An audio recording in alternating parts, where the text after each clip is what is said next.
咳嗽是常见病的很，现在这个阶段咳嗽也多得很啊。咳嗽一个特殊症状呢，是有些人咳嗽起来嘛，就是喉咙痒的很，喉咙痒。因为这个过去讲过，为啥称呼讲呢？很多人不知道这喉咙痒该怎么弄的啊。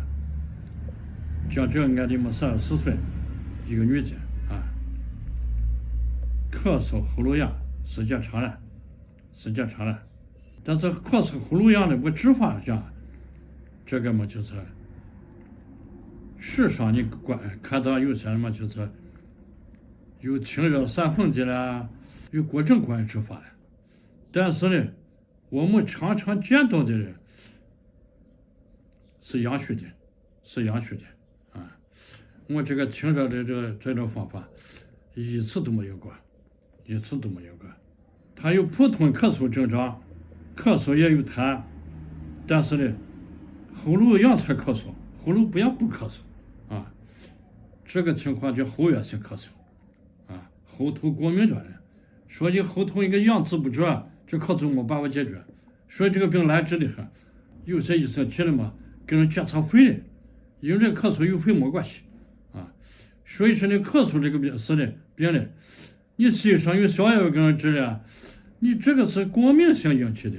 如果你有消药治，你用多少消药它不管用啊，不管用，必须把样治出来。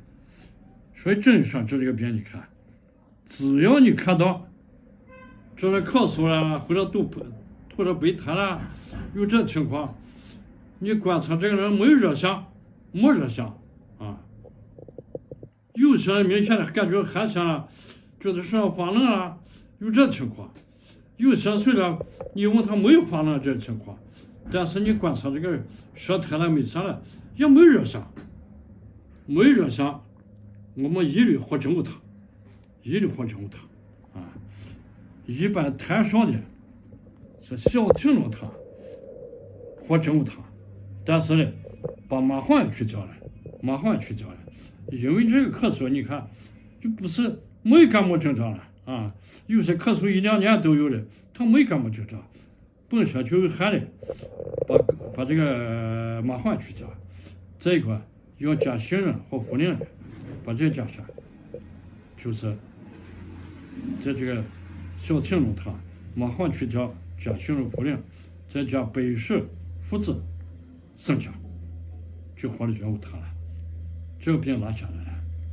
只要遇到个情况你这么治，这个病就能拿下来。但是有些人喉咙痒咳嗽痰特别多，咋办呢？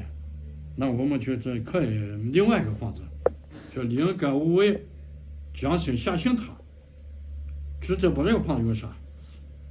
这个方子有这个杏仁和茯苓的，你加了它个祛痰作用比这个小青龙好一些。还要喝这个真武汤，加白术附子生姜啊，这么的稍微调下就对了啊，这是没有问题的。